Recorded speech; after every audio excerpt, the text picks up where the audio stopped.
ఎందరో మహానుభావులు అందరికీ నా యొక్క వందనములు. లాస్ట్ క్లాస్లో మనము 6వ తరగతి పుస్తకాన్ని ముగించామండి. సో ఈ రోజు నుండి మనము 7వ తరగతి తెలుగు పుస్తకంలోని గల పద్య భాగము, గద్య భాగము మరియు వ్యాకరణము, ఉపాచకం గురించి తెలుసుకుందాం. మొదటిగా విషయ సూచిక.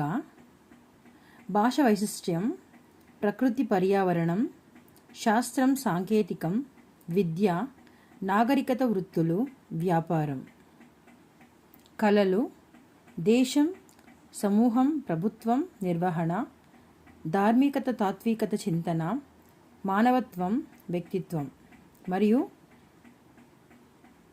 వేమన పద్యములు కలదండి, వ్యాసాలు మరియు లేఖ.